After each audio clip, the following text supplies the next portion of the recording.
Social media पे एक boom सा आया हुआ है। एस्ट्रोलॉजी हो, न्यूमरोलॉजी हो, वास्तु हो, ये टोटके कर लीजिए, ये उपाय कर लीजिए, आपका काम नहीं बन रहा, आपकी शादी नहीं हो रही, आपके बच्चे नहीं हो पाए। इनफैक्ट मैंने तो कुछ ऐसे वीडियोस देखे हैं जहाँ पे बोलते हैं कि व्यूज़ बढ़ाने के लिए क्या टोटके हैं, या हमारे सब्सक्राइबर फॉलोअर्स के लिए। खिलाड़ी मैदान में जब घायल हो जाता है तो उसी समय उनके जो फिजियोथेरेपिस्ट या डॉक्टर जो हैं उनको एक स्प्रे देते हैं जिससे कि उनका दर्द उस समय के लिए थोड़ी देर के लिए सुन हो जाए और वो खेल पाए। तो क्या वो उस प्रॉब्लम का जो उनको जख्म हुआ है उसका बाद में आके इलाज नहीं करते हैं? नहीं तो वो जख्म नासूर बन जाएगा। वो सिर्फ उस समय आप चल पाए इसलिए वो दिया जाता है। तो टोटके बिल्कुल उसी तरह से जो इंस्टेंट रिलीफ तो दे देंगे, लेकिन जड़ से समस्या कैसे? बट बहुत सारी मिस्टेक्स, बहुत सारी गलतियाँ हम अनजाने में कर देते हैं, उसके लिए भी हमें भोगना पड़ता है। हम बहुत कम गलतियां अनजाने में करते हैं, ज्यादातर गलतियां हम जानते हुए, क्योंकि हमारे अंदर ईश्वर का एक रूप में हमारी आत्मा बैठी है जो हमें बताती है कि यू आर डूइंग रॉन्ग, लेकिन उस समय अपना काम बनता, भाड़ में जाए जनता। तो हमें हमारा काम निकालना होता है, हम वो काम कर लेते हैं। हमारी जो इनर वॉइस है वो हमें बता देती है कि हम गलत कर रहे हैं।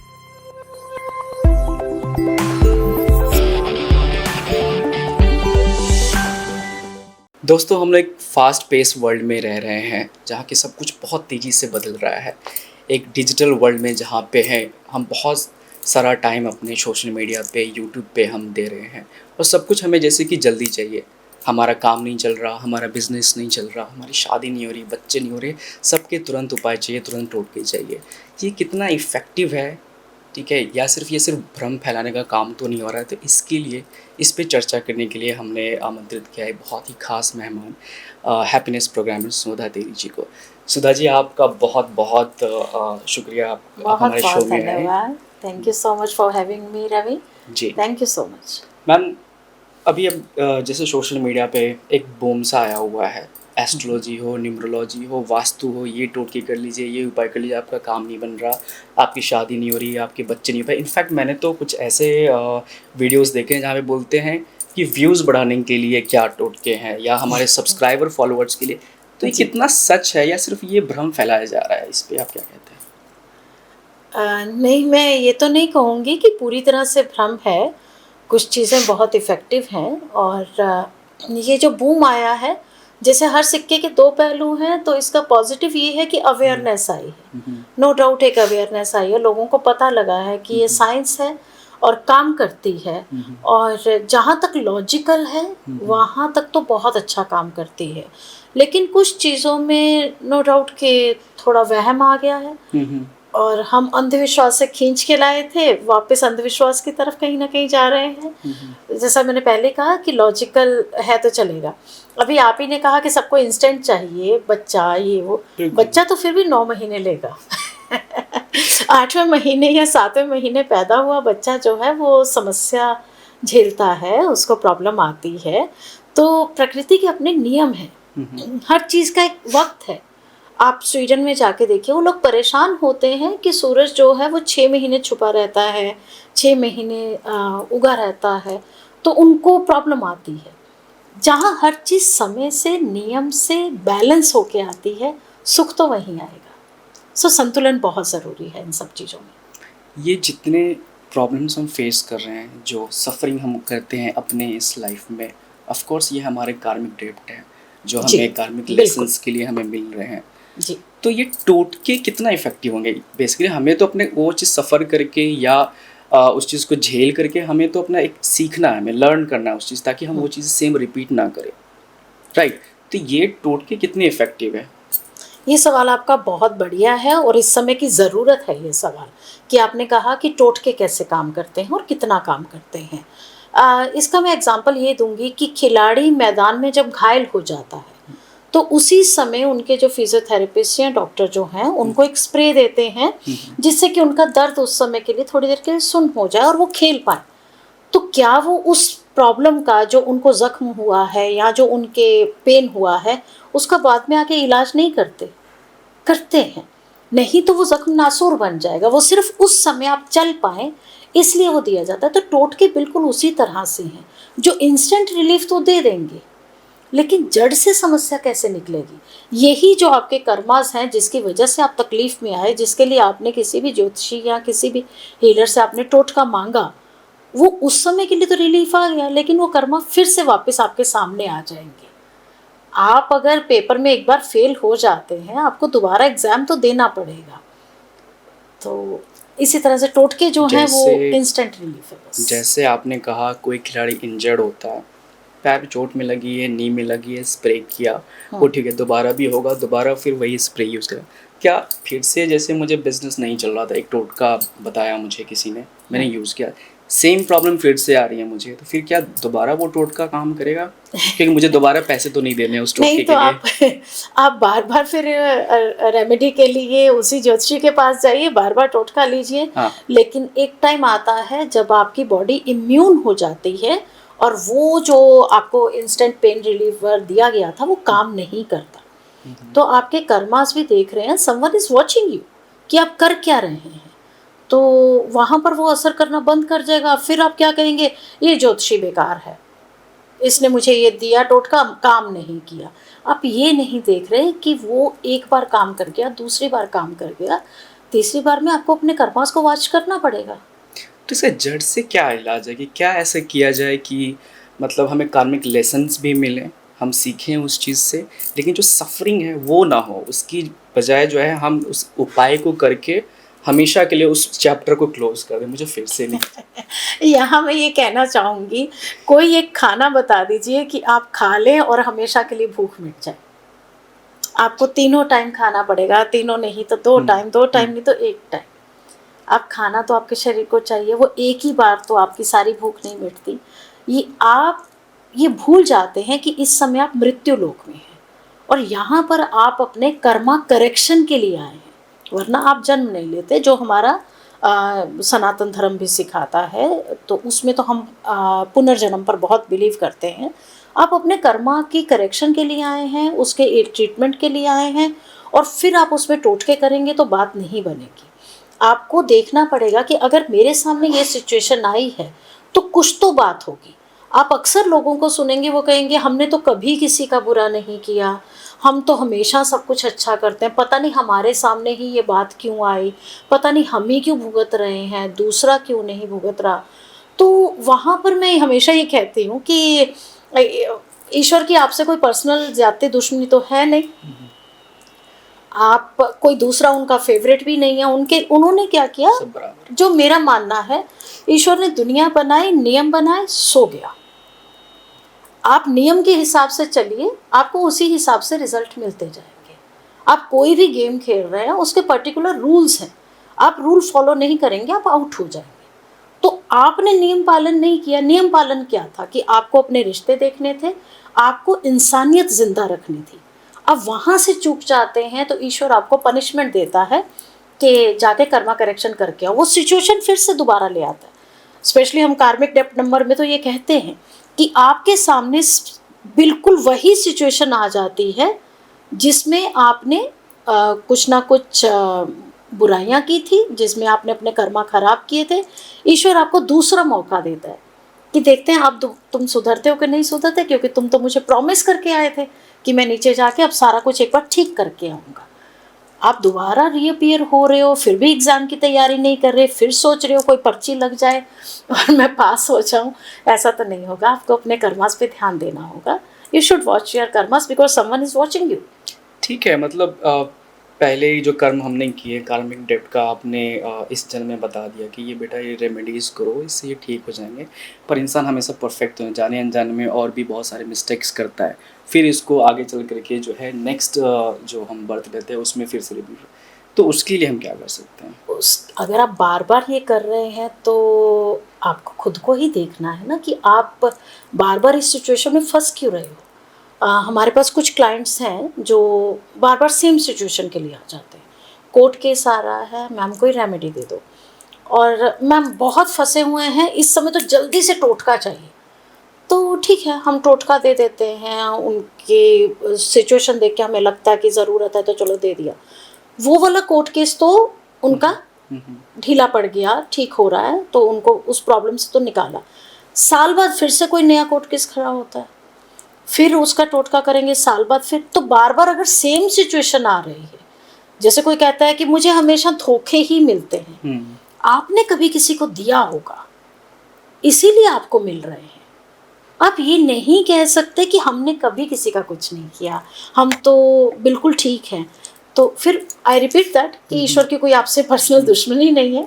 मैम, कुछ गलतियाँ हमें कॉन्शियसली पता होता है कि ये मिस्टेक किया, यहाँ पे मैंने किसी को हर्ट किया या यहाँ पे मैंने चीट किया, बट बहुत सारी मिस्टेक्स, बहुत सारी गलतियाँ हम अनजाने में कर देते हैं। क्या उससे भी हमें लाइक रिपेंट करना पड़ता है, उसके लिए भी हमें भोगना पड़ता है? यहाँ मैं आपको थोड़ा सा माफ़ी चाहते हुए करेक्ट करूँगी। हम बहुत कम गलतियाँ अनजाने में करते हैं, ज़्यादातर गलतियाँ हम जानते हुए करते हैं, क्योंकि हमारे अंदर ईश्वर का एक रूप में हमारी आत्मा बैठी है जो हमें बताती है कि यू आर डूइंग रॉन्ग। लेकिन उस समय अपना काम बनता, भाड़ में जाए जनता।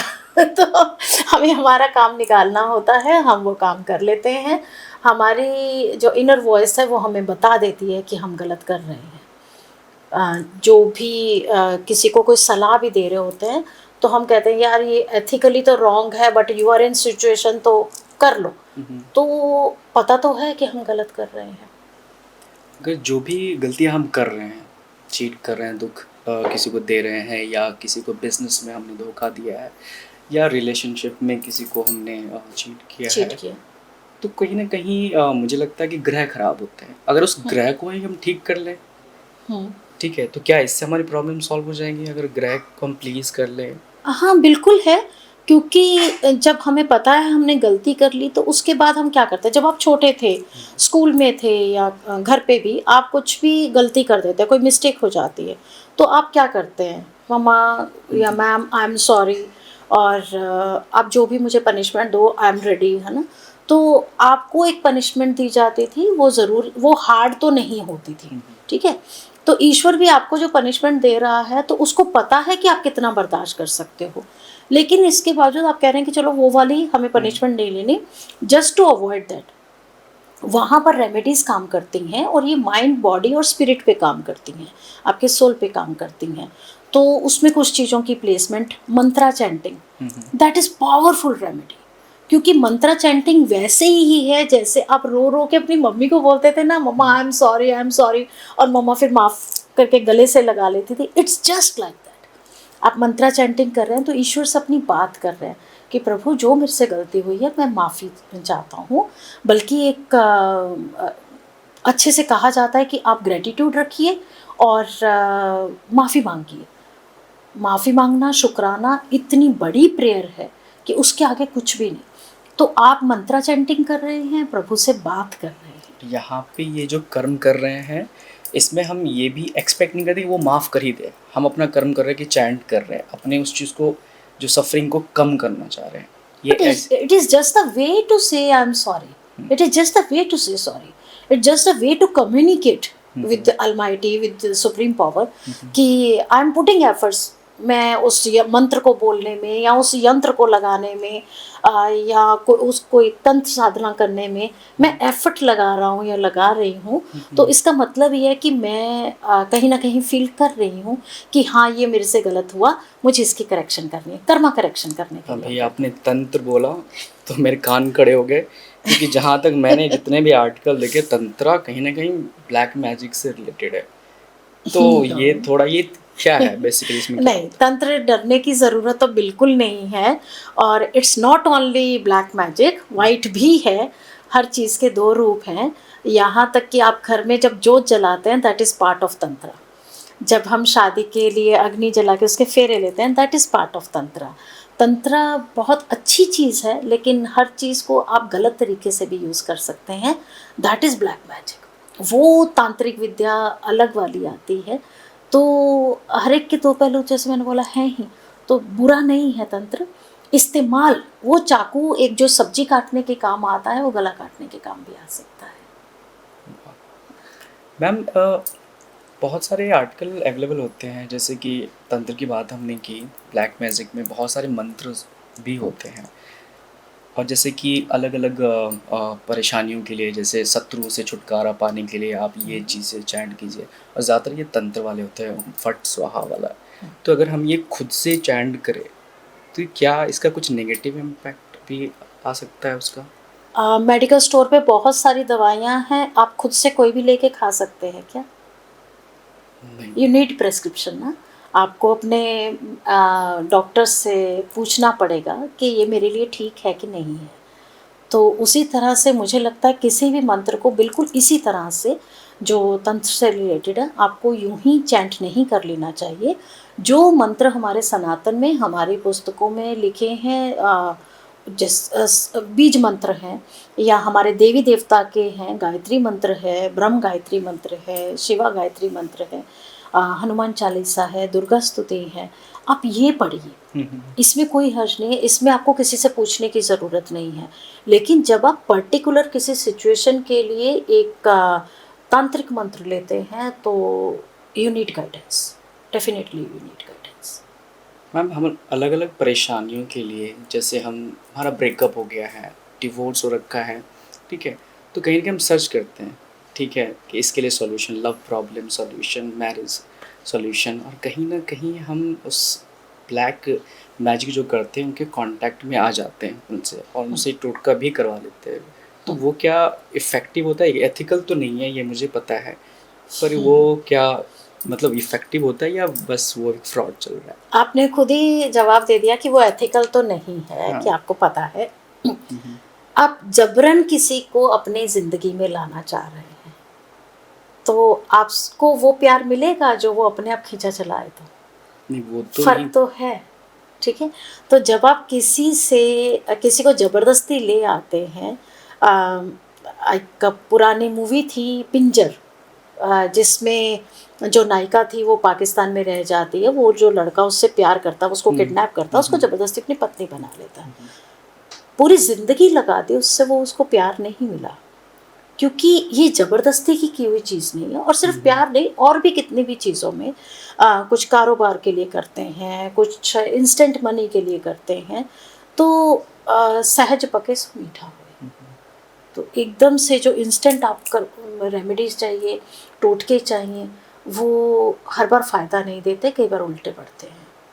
तो इसके लिए आपको अच्छी गाइडेंस ज़रूर लेनी चाहिए। उस पे गूगल करेंगे तो आपको तो बम बनाने की विधि भी मिल जाएगी, आप जी। बम बनाने नहीं लग जाएंगे। You need expert, although we don't need to make bombs. ये तो बात हमने रेमेडीज़ की मैम, लेकिन कभी कभी क्या होता है कि कोई हमें बहुत ही ज़्यादा तकलीफ़ दे देता है, किसी से बहुत ज़्यादा ही हम हर्ट हो जाते हैं, तो मन में वो जो नफ़रत होता है कहीं ना कहीं वो बार बार हमारे हर चीज़ को अफेक्ट करता है, चाहे हम वो काम कर रहे हो, ठीक है, या कोई भी हम एक्टिविटी कर रहे हो, ठीक है, तो ऐसा लगता है कहीं ना कहीं वो हमें ही खा रहा होता है। तो इससे कैसे निकल सकते हैं? इसमें कोई शक नहीं, ये दुख की बात भी है कि हमारा देश जो कि प्यार की सुंदर धरती था कह रही हूँ, उसके लिए माफ़ी चाहती हूँ, नफ़रत का बाज़ार गर्म हो चुका है। और ये सिर्फ इंडिया में नहीं है, ऑल ओवर द वर्ल्ड है, और सिर्फ इंसानों में नहीं है। कोई 1.5-2 साल पहले मैंने एनिमल्स के ऊपर भी देखा कि अगर एक बंदर के बच्चे को एक डॉग ने कहीं गलती से मार दिया या कैसे भी, तो सारे डॉग्स ने पपीज़ को उठा उठा के पेड़ पे लेके जाके उनको नीचे गिराया। वो उनको इतनी नफ़रत हो चुकी थी डॉग से। अभी पिछले दिनों हमारी सोसाइटी में भी एक बच्चे को डॉग बाइट कर लिया, तो ये नहीं देखा गया कि बच्चे को डॉग ने क्यों बाइट किया। मतलब मे बी रीज़न कि बच्चे ने उसके बीच में साइकिल मारी हो, उसको पत्थर मारा हो, चिढ़ाया हो।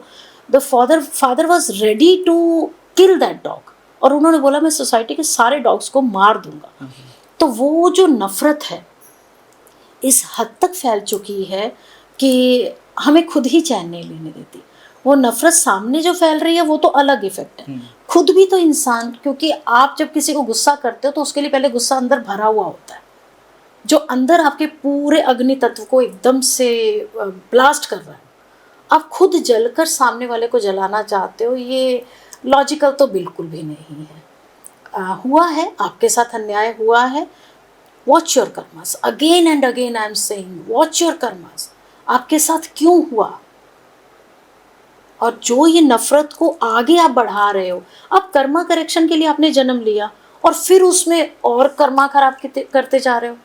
आपने रीअपियर करना था कि मैं एग्ज़ाम में स्टडी करके इस बार मैं टॉप करूँगा, और उल्टा आप क्लासेस बंक करने लगे, आपने पढ़ाई पे ध्यान नहीं दिया, और या स्कूल कॉलेज के पॉलिटिक्स में घुस गए। आप तो और पीछे आते जा रहे हैं, और पीछे आते जा रहे हैं।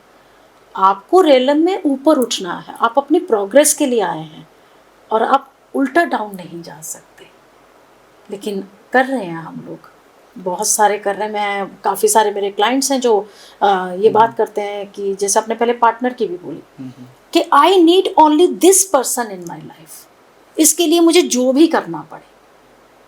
तो वो प्यार नहीं है, वो जिद है, वो ईगो है। तो गुस्सा जो है उसका सबसे बड़ा रीज़न तो ईगो ही है कि हम इतना अपने आप को महान समझने लग गए हैं कि वी कैन डू एनीथिंग। किसी को भी ये पसंद नहीं है, मार दो, ये ठीक नहीं है, ख़त्म करो। नहीं, इतना तो मैम समझ में आ जाता है कि अगर मुझे उस चीज़ से निकलना है तो मुझे फॉरगिव करना पड़ेगा, ताकि मुझे जो है उस चीज़ से मैं निकल पाऊँ। नहीं, वो भूल नहीं पाते हैं। वो बहुत सारे लोगों से मैं सुनती हूँ ये बात कि I can forgive, I can't forget. हाँ, ये नहीं हो। ये सेंटेंस ही गलत है। इफ़ यू कैन फॉरगिव तो आप फॉरगेट कैसे नहीं कर पाए? आपकी अगर या मेमोरी में अभी भी वो चीज़ है, इसका मतलब माफ़ नहीं किया। ये चीज़ बहुत साल पहले मैंने नेल्सन मंडेला की सुनी थी कि किसी ने पूछा कि आपके साथ जेल में उन लोगों ने बुरा व्यवहार किया और अब आप उनको भूल तो नहीं पाते होंगे। तो बोले किन्होंने? तो उनको जब बार बार याद, उन्होंने बोला oh that was part of their job, और अगर मैं उनको याद रख रहा हूँ तो इसका मतलब मैंने माफ़ नहीं किया। So always forgive to forget. इसको सिर्फ इस तरह से फ्रेम कीजिए। इसलिए भी हम फॉरगेट नहीं करते हैं ताकि हम अलर्ट रहें कि फिर से दोबारा वो इंसान वापस से आए। तो मैं याद है इसने ऐसा किया था, या दूसरे लोग हमें सेम इस तरह से बिहेव करें तो वो रेफरेंस रहना चाहिए कि यार ऐसा लोग करते हैं, इसलिए नहीं भूलते हैं। नहीं, वो आपके सबकॉन्शियस माइंड में ऑलरेडी है कि मेरे साथ ये चीज़ हो चुकी है, उस कर्मा से आपने सबक ले लिया है और आपने उस चैप्टर को माफ़ कर कर भूल कर क्लोज कर दिया है। फिर ज़्यादातर प्रोबेबिलिटी यही है कि वो चीज़ दोबारा रिपीट नहीं होगी। ये जैसे हमने पहले कर्मास में भी बात की, प्लैनेट्स की भी बात की, कि अगर हम उस चीज़ को बड़े अच्छे से अडेप्ट कर लेते हैं कि हाँ, और समझ लेते हैं कि ये चीज़ जो हुई है तो there is a reason behind this, I should learn a lesson. तो जब वहाँ उस सिचुएशन से आप सबक ले लेते हो, फिर वो दोबारा सिचुएशन नहीं आती। अगर आप पहले ही ग्रेजुएशन जो है 80% मार्क्स में कर चुके हैं क्लियर, तो दोबारा आपको ग्रेजुएशन में कोई क्यों बिठाएगा? ठीक है मैम, ठीक है, कर्मा पे ध्यान देंगे कि हम कुछ गलत तो नहीं कर रहे हैं, ताकि नेक्स्ट टाइम फिर से मुझे वो सफरिंग नहीं चाहिए। ठीक है, लेकिन इस जन्म में जो हमने किया, ऑफ कोर्स हम सोल्यूशन सीख करते हैं, ढूंढते हैं कोई एक जेन्युइन एस्ट्रोलॉजर मिल जाए। लेकिन इतना भ्रम फैला हुआ है, इतने सारे लोग हैं और इतने तरह के टोटके, इतने तरह के रेमेडीज़, हम कैसे आइडेंटिफाई करें कि इस एस्ट्रोलॉजर से, इनसे कंसल्टेंसी लेनी चाहिए, ये जेन्युइन है? ये कैसे आइडेंटिफाई कर सकता है? आपको एस्ट्रोलॉजर नहीं ढूंढने, अच्छा, आपको कोई भी हीलर नहीं ढूंढना। जब हम स्कूल में हमने एडमिशन लेना था तो हमने स्कूल नहीं ढूंढा था, हमारे पेरेंट्स ने ढूंढा था। हमारे लिए टीचर हमारे पेरेंट्स ढूंढ रहे थे। उनको पता था कि ये टीचर इनके लिए अच्छा है। बस एक छोटी सी अर्जी लगानी है परमपिता के आगे। आप ईश्वर से कह के रखिए कि आई नीड गाइडेंस, मुझे इस चीज़ के लिए गाइड चाहिए, आप मुझे ला के दो, आप मुझे बताओ मेरे लिए क्या सही है। आप उनसे बात कीजिए। जब परमपिता आपके साथ है, आपको किसी की ज़रूरत ही नहीं, वो अपने आप किसी ना किसी को ज़रिया बना के आपके सामने आ जाएगा and you will definitely get the message. आपको खुद ही लगेगा this is a person which can help me. मैं थोड़ा आउट ऑफ कॉन्टेक्स्ट एक क्वेश्चन पूछना चाहूँगा। जी। कई बार क्या होता है ना, हम पूजा करते हैं भगवान की, तो मुझे लगता है या तो मैं डर के पूजा कर रहा हूँ, या मुझे कुछ चाहिए इसलिए पूजा कर रहा हूँ, क्योंकि बहुत ये सर्वशक्तिमान है, अगर ये रुष्ट हो जाएंगे तो ये भाव जो है ना वो नहीं आता है। जैसे मैं अभी भी सोचता हूँ मेरे सामने भगवान आ जाए, मेरा रिएक्शन क्या होगा, मैं क्या बोलूँगा उनको? मेरे अंदर वो प्यार जो है ना वो नहीं है। तो वो कैसे डेवलप कर सकते हैं कनेक्शंस गॉड के साथ? वो नहीं है, सच में नहीं है। ओ माई गॉड मूवी आपने देखी होगी, उसमें बहुत बढ़िया परेश रावल के मुँह से डायलॉग दिया गया था कि we are not God lovers, we are having fear of God ना। तो हम ईश्वर से डरते हैं, प्यार नहीं करते। उन्होंने उसमें यही मैसेज दिया था कि आप मेरे दोस्त बनो। और मैं थोड़ा सा अलग लेवल पे इसको लेती हूँ, मैं दोस्त नहीं बन पाती क्योंकि मुझे लगता है कि वो सर्वशक्तिमान है और परम पिता है तो मैं उसको अपना एज अ पेरेंट ही लेती हूँ। तो उसी तरह से आप अपने मदर को कभी आपने सोचा कि मैं इस तरह से करूँगा, ये करूँगा, इस तरह से मम्मी से बात करूँगा तो मम्मी बुरा मान जाएगी। मम्मी सिखा देंगी कि बेटा इस तरह से बात नहीं, इस तरह करते हैं। वो भी ईश्वर किसी ना किसी तरीके से आपको सिखा देगा। आपको उनसे बात करनी है और उसके लिए कोई स्क्रिप्ट तैयार नहीं करनी है, दिल की बात करनी है। उनको पूजा नहीं चाहिए, है ना। एक बहुत प्यारा भजन भी है, जब हैरान हूँ भगवान तुम्हें कैसे रिझाऊं मैं, कोई वस्तु नहीं ऐसी जिसे सेवा में लाऊं। ईश्वर को फूल प्यारे हैं, वो उन्होंने बनाए हैं, वो विधाता है इस चीज़ के। आप उसी को तोड़कर उन्हीं को चढ़ा रहे हो, तो आप समझो कि आप एक बच्चे की उंगली पे कट लगा के वो मदर को चढ़ा सकते हो क्या? नहीं। तो आप अपने आप को स्वाभाविक रूप में उनसे बात करो। आपको ईश्वर की कोई शेप, कोई चेहरा कुछ नहीं पता, कोई बात नहीं। There is a power, there is energy, आप उस एनर्जी से बात करो। आप उसका कुछ भी नाम रखो, क्या फर्क पड़ता है। आप उनसे सीधे दिल की बात करो, खुल के बात करो, you will get the answers, definitely you will get the answers. और उनको कोई रिचुअल नहीं चाहिए, उनको कुछ नहीं चाहिए, उनको सिर्फ आपसे दिल की बात सुननी है।